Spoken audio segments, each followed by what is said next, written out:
Franklin Roosevelt, instead with Theodore Roosevelt. So go watch those. Oh no, I'll not ever create a playlist about them. Let's get started. Now we all know who Theodore Roosevelt is. You probably know about Franklin D. Roosevelt too. I mean, he's the second Roosevelt, but it's still a very good combination because his wife, Eleanor Roosevelt, is also a pretty good person. And also the fact that these two are related is surprising to me because all the times I thought about them, they were different people. And I was always wondering her real last name was, but it turned out her real last name was Roosevelt. She never had another last name. Okay, that was getting a confusion. Whew. Anyway, let's start with Franklin D. Roosevelt.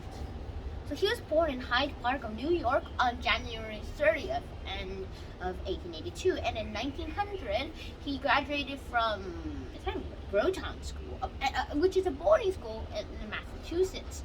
In 1903, he graduated from Harvard with a BA, I'm guessing that's a bachelor's degree, in history. And in 1905, he married his distant cousin, aka Eleanor Roosevelt, for the rest of his life. Yeah!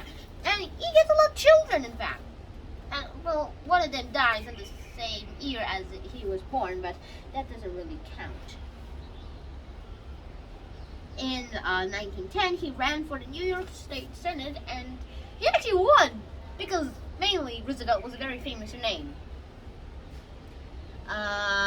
In 1917, he became Assistant Secretary of the Navy, which he loved because he actually loved the waters. In 1919, he attended a peace conference in France, which formally ended World War I, which was back then known as the Great War because they didn't know the First World War. They didn't know there would be 2 World Wars. In 1920, he ran for vice president on a ticket with James Cox, and a year later, he contracted polio. Bad polio, and which is one of the reasons why he created organizations to stop polio after all. In 1924, he visited Warm Springs, Georgia for the first time. And in 1928, he was elected governor of New York, and the governor of New York is a very high position because, yeah, that's a lot of things. In 1932, he was elected president of the United States. Well, that's obvious because we know he was president of the United States. And in 1933, a year after he was elected, he gave his first fire chat, which was basically this: I will now promise you. Yeah, all the promises that he actually created. Yeah, I don't care what really happens in this. In 1936, he is re-elected president for a second term. 4 years later, he's re-elected for a third term. The first president to have third terms.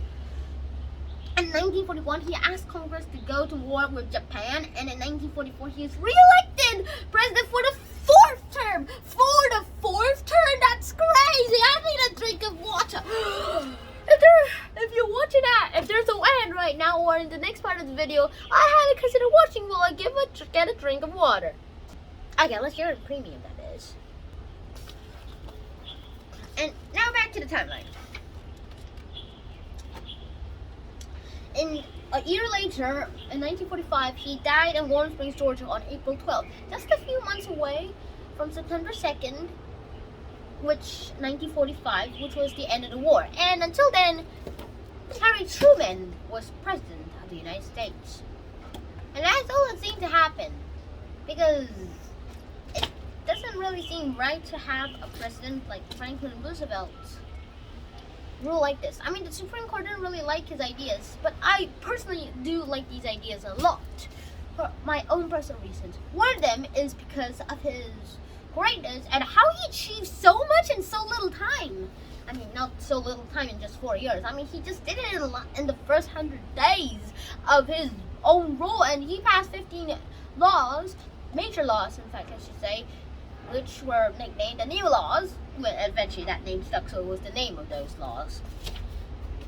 But also, as how Franklin Roosevelt did all of these in that very short time